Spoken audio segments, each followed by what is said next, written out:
Hello everyone. स्वागत है आप सभी का आपके अपने चैनल जीएस बाय शुभा में। कैसे हैं आप सब?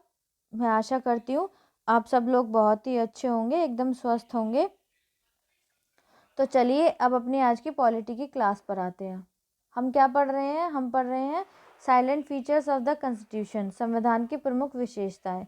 आज की हमारी उसकी 8वीं क्लास है। तो अब तक हम क्या पढ़ चुके हैं, हम क्या कंप्लीट कर चुके हैं? तो हम लगभग सारी विशेषताएं कंप्लीट कर चुके हैं। कल हमने त्रिस्तरीय सरकार के बारे में जाना था और सहकारी समितियों के बारे में जाना था कि इन सब चीज़ों का भी, इन सब बातों का प्रावधान किसके अंदर है? हमारे संविधान के अंदर है। अब आज क्या जानेंगे? जैसा कि आप लोगों को पता है कि जब किसी भी चीज़ की विशेषता होती है तो सीधी सी बात है उस चीज़ की आलोचना भी की जाती है, आलोचक भी होते हैं। तो जब हमारे संविधान सभा में हमारे संविधान का निर्माण हो गया था, संविधान बनकर तैयार हो गया था, तो वहाँ कुछ लोग थे जिन्होंने क्या किया? हमारे संविधान की आलोचना की। ठीक है, तो हमारा जो संविधान है उसकी आलोचना किस किस प्रकार से हुई, चलिए अब आज की क्लास में हम वो जानेंगे।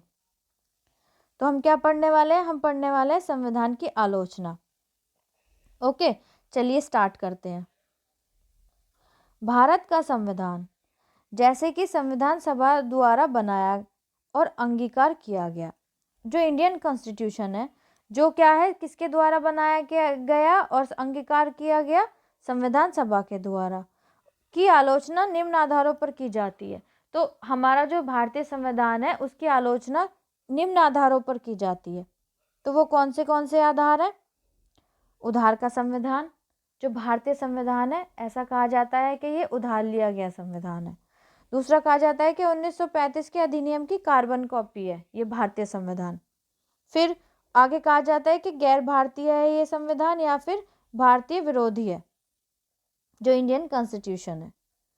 फिर आगे कहा जाता है कि गांधीवाद से दूर का संविधान है ये, जो भारतीय संविधान है, इसमें गांधीवादी की कोई भी बात नहीं है। फिर कहा जाता है कि महाकाय आकार, इसका आकार बहुत ही विस्तृत है, बहुत बड़ा है आकार, और वकीलों का स्वर्ग कहा गया है किसको? भारतीय संविधान को। ठीक है, ये इतनी बातें थी जिनकी क्या है, आलोचना के रूप में आई। किसके आलोचना के रूप में? भारतीय संविधान के। अब इनको हम डिटेल में पढ़ते हैं। चलिए, सबसे पहले आता है कि उधार का संविधान। ऐसा कहा जाता है कि जो भारतीय संविधान है वो क्या है? उधार का संविधान। तो आलोचक कहते हैं, क्या कहते हैं? कि भारतीय संविधान में नया और मौलिक कुछ भी नहीं है, कि जो भारत का संविधान है ना, जो हमारा भारतीय संविधान है उसमें नया और मौलिक कुछ भी नहीं है। ठीक है, लोग क्या कहते हैं? ऐसे कहते हैं। और साथ ही साथ वो क्या कहते हैं? वे इसे उधार का संविधान या उधार की बोरी, दुनिया के संविधानों के लिए विभिन्न दस्तावेजों की पैबंदगिरी आदि कहकर संबोधित करते हैं। अब वो क्या क्या कहते हैं इसको? कि ये उधार का संविधान है या उधार की एक बोरी है या फिर पैबंदगिरी है। ये सब चीज़ें कहकर क्या करते हैं? हमारे संविधान को संबोधित करते हैं। ठीक है, कहाँ संबोधित करते हैं? संविधान सभा के अंदर। आगे जानते हैं। लेकिन जो ऐसी आलोचना है वो पक्षतापूर्ण एवं अंतार्किक। कैसी है ये जो आलोचना है ये पक्षतापूर्ण और अंतार्किक है। ऐसा इसलिए है कि संविधान बनाने वालों ने अन्य संविधान के आवश्यक संशोधन करके ही भारतीय परिस्थितियों में उनकी उपयुक्तता के आधार पर ही उनकी कमियों को दरकिनार करके ही स्वीकार किया है। ऐसा इसलिए क्या कहा जाता है, या ऐसा इसलिए है कि जिन लोगों ने संविधान बनाया था, तो जो संविधान बनाने वाले थे, तो उन्होंने क्या किया कि जो अन्य संविधान से जो चीज़ें ली, जो आवश्यक चीज़ें, जो चीज़ें थी हमारे संविधान के लिए आवश्यक थी, वो चीज़ें ली और साथ ही साथ उनमें क्या किया? आवश्यक संशोधन भी किया। आवश्यक संशोधन करने के बाद ही वो चीज़ें क्या हैं? अपनाई गई हैं। ये नहीं है कि एज इट इज़ किसी भी दुनिया का और जो संविधान है दुनिया में और देशों का जो संविधान है उसको पढ़ा और चीज़ें उसकी एज इट इज़ भारतीय संविधान में उतार ली गई। ऐसा नहीं था। उसमें क्या था कि जैसे मौलिक कर्तव्य हैं, ठीक है, मौलिक कर्तव्य लिए। तो उसमें क्या है, जो भारत के लोगों के हिसाब से उसमें क्या क्या संशोधन होना चाहिए। मौलिक कर्तव्य तो वहां से लिए, लेकिन उसके अंदर भी संशोधन करने के बाद कहाँ इंक्लूड किए गए, भारतीय संविधान में इंक्लूड किए गए। ठीक है, चलिए नेक्स्ट आगे चलते हैं, आगे क्या कहा गया है। उपयुक्त आलोचना का उत्तर देते हुए डॉक्टर भीमराव अंबेडकर ने संविधान सभा में कहा। अब क्या हुआ, जो आलोचकों ने जो भी आलोचना की, तो उसका जवाब किसने दिया। आलोचक तो आलोचना कर रहे थे, लेकिन डॉक्टर भीमराव अंबेडकर उनके साथ ही साथ उनकी जो बातें थी उनका जवाब भी दे रहे थे कि ऐसा क्यों है, ऐसा किस लिए है। तो हमने पहले क्या पढ़ा, हमने जाना कि आलोचकों ने हमारे संविधान को क्या कहा गया कि ये उधार का संविधान है, उधार लिया गया संविधान है। तो उसके जवाब में डॉक्टर भीमराव अंबेडकर ने क्या कहा, अब हम वो जानेंगे। तो क्या कहा उन्होंने, कोई पूछ सकता है कि इस घड़ी दुनिया के इतिहास में बनाए गए संविधान में नया कुछ हो सकता है। मतलब कि क्या कोई बता सकता है कि जो ये घड़ी हुई दुनिया है, ये दुनिया बनाई हुई दुनिया है, तो इसके इतिहास में क्या बनाए गए संविधान में कुछ नया हो सकता है। उन्होंने ऐसा कहा। ठीक है, साथ ही साथ उन्होंने क्या कहा, उन्होंने कहा कि 100 साल से अधिक हो गए जब दुनिया का पहला लिखित संविधान बना। लगभग 100 साल से ज़्यादा हो गए जब क्या हुआ था कि जो दुनिया है उसका पहला लिखित संविधान का निर्माण हुआ था। इसके अनुसरण कर ये जो लिखित संविधान था इसका अनुसरण अनेक देशों ने किया। ठीक है, और अपने देश के संविधान को लिखित बनाकर उसे छोटा बना दिया।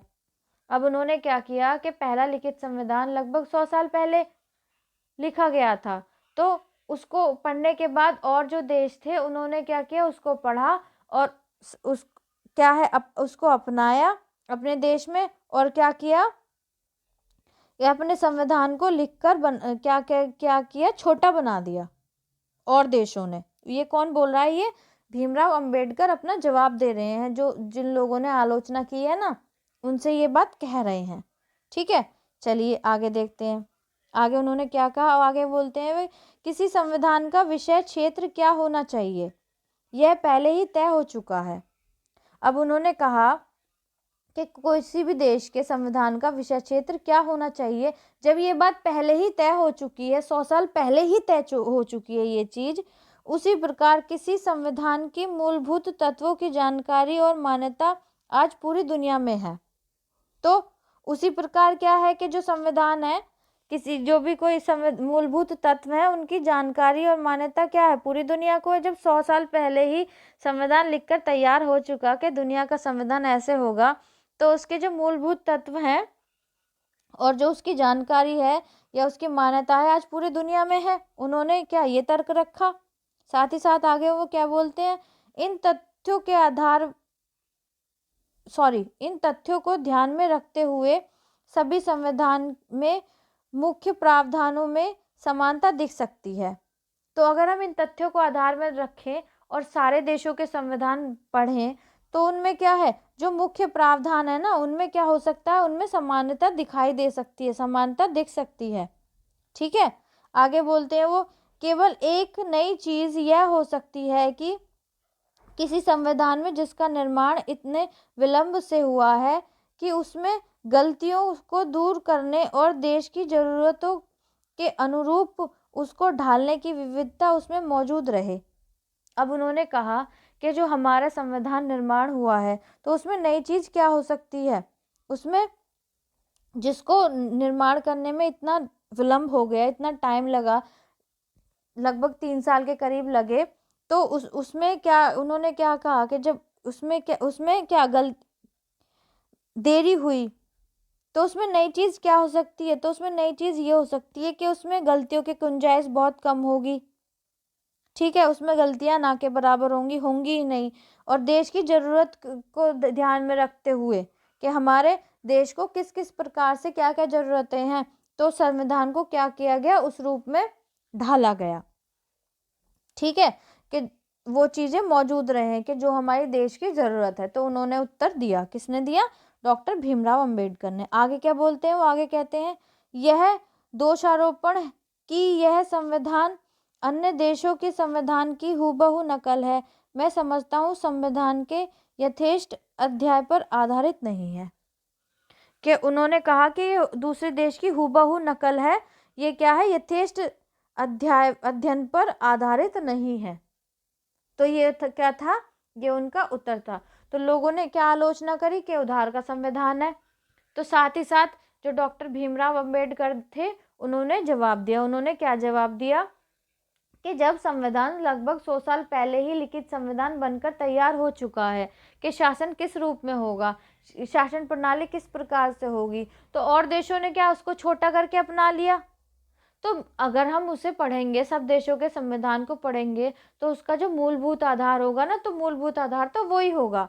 लेकिन ये है कि हमने लिया जरूर, हर देश से चीज़ें ली हैं, लेकिन वो अपने जो भारतीय जनता है उसको ध्यान में रखते हुए सारी चीज़ें, कुछ चीज़ों में संशोधन किए हैं, मॉडिफिकेशंस किए हैं, उस तरीके से सारी चीज़ों को ध्यान में रखते हुए अपने अनुसार, अपने जो भारतीय जनता है उनके अनुसार, उनके अनुरूप संविधान का निर्माण किया है। तो सीधा सीधा ये कहना कि ये उधार का संविधान है, ये बात गलत होगी। किसने कहा? डॉक्टर भीमराव अंबेडकर ने। आई थिंक इतनी बात आपको क्लियर होगी। चलिए अब आगे चलते हैं। आगे क्या आता है? आगे आता है हमारा दूसरा पॉइंट। क्या था हमारा? कि ये 1935 अधिनियम की कार्बन कॉपी है। कौन से अधिनियम की? जो भारतीय शासन अधिनियम था अंग्रेजों के टाइम पर। तो जो भारतीय संविधान है उसकी क्या है? कार्बन कॉपी है। अब इसमें क्या क्या चीजें हैं, चलिए उन पर आते हैं, उनको पढ़ते हैं। इसमें बताते हैं कि आलोचकों ने कहा कि संविधान निर्माताओं ने बड़ी संख्या में भारत सरकार अधिनियम 1935 के प्रावधान भारत के संविधान में डाल दिए। जो आलोचक थे उन्होंने क्या कहा? आलोचकों ने कि जो संविधान निर्माता हैं, जिन्होंने संविधान का निर्माण किया था, तो जो भारत शासन अधिनियम था ना, भारत सरकार अधिनियम भी बोल सकते हैं हम, कि जो भारत सरकार अधिनियम 1935 था उसके जितने भी प्रावधान थे, उसमें जितने भी बातें लिखी गई थी वो हूबहू किस में डाल दी गई? भारतीय संविधान का जब निर्माण हो रहा था उसमें डाल दी गई। आगे जानते हैं। इससे संविधान 1935 के अधिनियम की कार्बन कॉपी बनकर रह गया। इससे क्या हुआ कि जो भारतीय संविधान है ये क्या रह गया कि जो 1935 का अधिनियम था उसकी कार्बन कॉपी बनकर रह गया, या फिर कह सकते हैं कि उसका ही संशोधित रूप। उदाहरण के लिए एन श्रीवासन का कहना है कि भारतीय संविधान भाषा और वस्तु दोनों ही तरह से 1935 अधिनियम की नकल है। अब साथ उसके अलावा कौन बोलते हैं कि जो एन श्रीनिवासन थे, उन्होंने ये कहा कि जो भारतीय संविधान है भाषा और वस्तु दोनों ही तरह से क्या है, 1935 के जो अधिनियम है उसकी क्या है? नकल है। मतलब उसकी भाषा भी और उसकी जो विषय वस्तु है उस प्रकार से किसकी नकल है? वो 1935 के अधिनियम की। ठीक है, आगे जानते हैं। आगे क्या बोला जो आलोचक थे उन्होंने? उसी प्रकार सर आइवर जेनिंग, कौन थे? आइवर जेनिंग कौन थे? ये ब्रिटिश संविधानवेत्ता थे।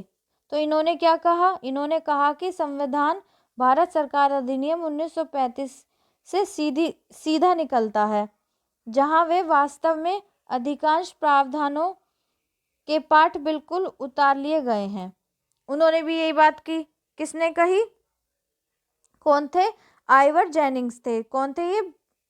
ये थे एक ब्रिटिश संविधानवेत्ता थे। तो इन्होंने भी क्या कहा कि जो भारत सरकार अधिनियम 1935 था, ये तो भारत जो संविधान जब था, जो भारतीय संविधान, तो इसकी क्या है? बिल्कुल हूबहू नकल है, इसको एज इट इज उतार लिया गया है। ठीक है, तो ये थी कि जो 1935 का जो अधिनियम था उसकी कार्बन कॉपी है। ये आलोचकों ने ये बातें बोली। तो किसने क्या बात बोली वो मैंने यहाँ पर आपको बता दी। अब आगे क्या है? आगे जब बोली है तो जो कौन है? डॉक्टर भीमराव अंबेडकर हैं। तो वो क्या है, इसके जवाब में क्या बातें कहते हैं अब हम आगे देखेंगे, आगे देखते हैं। पुनः किसने क्या, पुनः कौन थे, पुनः पीआर देशमुख, एक पीआर देशमुख भी थे। तो उन्होंने क्या कहा कि संविधान सभा सदस्य ने टिप्पणी की, कौन थे वो भी, संविधान सभा के सदस्य थे पीआर देशमुख। तो उन्होंने क्या टिप्पणी करी इस पर कि संविधान अनिर्वात भारत सरकार अधिनियम 1935 ही है, बस वयस्क मताधिकार उसमें जुड़ गया है। अब वो क्या कहते हैं, उनका कहना है कि जो संविधान है, भारतीय संविधान, ये क्या है कि इसमें 1935 अधिनियम एज इट इज जोड़ दिया गया है, बस उसमें एक क्या चीज इंक्लूड कर दी है, जो वयस्क मताधिकार है, मतलब कि 18 साल से ऊपर या 18 साल के लोगों को क्या देने का, वोट देने का अधिकार है, ये उसमें जोड़ दिया गया। बाकी के एज इट इज जो 1935 का अधिनियम था वो उतार दिया गया हम भारतीय संविधान के अंदर। ये बात किसने कही थी, पीआर देशमुख ने कही थी। वो भी कौन थे, एक संविधान सभा के सदस्य थे। अब ये तो हो गई आलोचना। अब इसके जवाब में डॉक्टर भीमराव अंबेडकर ने क्या कहा, अब वो जानते हैं। चलिए, उपरोक्त आलोचनाओं का उत्तर संविधान सभा में बी आर अम्बेडकर ने इस प्रकार दिया। किस प्रकार दिया, ये जानते हैं। जहां तक इस आरोप की बात है कि प्रारूप संविधान में भारत सरकार अधिनियम 1935 का अच्छा खासा हिस्सा शामिल कर लिया गया है। उन्होंने कहा कि जहां तक ये आरोप लगाया गया है कि जो प्रारूप संविधान है उसमें क्या किया गया है, जो भारत सरकार अधिनियम 1935 है ना, इसका अच्छा खासा हिस्सा शामिल कर लिया गया है। 1935 अधिनियम में जो जो बातें थी वो क्या है, ज़्यादातर हमारे संविधान में इंक्लूड कर ली गई हैं। कौन कह रहा है, ये डॉक्टर भीमराव अंबेडकर बोल रहे हैं कि ये आरोप की बात है, मैं क्षमा याचना नहीं करूँगा। तो वो कहते हैं कि इसके लिए मैं किसी से भी माफ़ी नहीं मांगूंगा कि हाँ भाई हमारी गलती है कि हमने 1935 अधिनियम को अपने संविधान के अंदर इंक्लूड कर लिया है, तो उसके लिए मैं क्या किसी से माफ़ी नहीं मांगूंगा। आगे क्या कहते हैं वो, आगे जानते हैं। उधार लेने में भी लज्जास्पद नहीं है। वो कहते हैं कि अगर हमने उधार लिया है तो उसमें भी क्या है, हम कोई गिल्ट फील नहीं करते हैं। इसमें साहित्यिक चोरी शामिल नहीं है, क्योंकि क्या है, अगर कोई साहित्यिक चीज़ होती तो कह देते कि साहित्यिक चोरी है, लेकिन वो क्या है, प्रावधान लिए गए हैं, तो इसमें कोई ये तो नहीं कह सकता कि ये साहित्यिक चोरी है। संविधान के मूल विचारों पर किसी का एकस्व अधिकार, पेटेंट राइट नहीं है। तो वो कहते हैं कि जो संविधान के जो मूल विचार हैं, जैसी जो बात उन्होंने पहले मैंने आपको बताई थी, 100 साल पहले जो मूल संविधान बनाया गया था, तो जो संविधान के जो मूल विचार है ना, उस पर किसी एक अधिकार तो है ही नहीं, कि ये नहीं है कि किसी एक ही आदमी का अधिकार है, जिसको हम क्या बोलते हैं, पेटेंट राइट बोलते हैं। आगे वो बोलते हैं, मुझे खेद इस बात का है, या फिर मुझे खेद इस बात के लिए है कि भारत सरकार अधिनियम 1935 के लिए 1935 से लिए गए प्रावधान अधिकतर प्रशासनिक विवरण से संबंधित हैं। तो वो क्या कहते हैं कि मुझे खेद इस बात का है, इस बात के लिए है कि जो भारत सरकार अधिनियम 1935 से लिए गए जो प्रावधान है ना, वो अधिकतर किसके लिए है, वो प्रशासनिक विवरण के से संबंधित हैं। ठीक है, तो इस बात के लिए वो क्या करते हैं, वो अपना गिल्ट फील कर रहे हैं। कौन गिल्ट फील कर रहे हैं, डॉक्टर भीमराव अंबेडकर। तो जो आलोचकों ने जो भी बात कही संविधान के अंदर, तो डॉक्टर भीमराव अंबेडकर ने इस प्रकार से उसका जवाब दिया। ठीक है, तो ये हमारी दो बातें हो गई। एक तो हो गई कि उधार का संविधान, और दूसरा हो गया कि 1935 के अधिनियम की कार्बन कॉपी। ये दो आलोचनाएं हो गई। अब रही आगे की क्या बात थी कि गैर भारतीय जो कहा गया, या फिर गांधीवादी से दूर, या महाकायाकार, या वकीलों का स्वर्ग। तो ये क्या जानेंगे, ये हम अपनी कल की या परसों की क्लास में जानेंगे। ठीक है, तो अब हम क्या करते हैं, आज के लिए इतना ही रखते हैं। अगर आपको क्लास अच्छी लगी है तो क्लास को लाइक करना, कमेंट में ज़रूर बताना क्लास आपको जैसी भी लगी है, और लोगों तक भी क्लास को प्लीज़ शेयर करना। ठीक है, और चैनल को सब्सक्राइब करना। मिलते हैं अब कल की क्लास में। तब तक के लिए थैंक यू वेरी मच।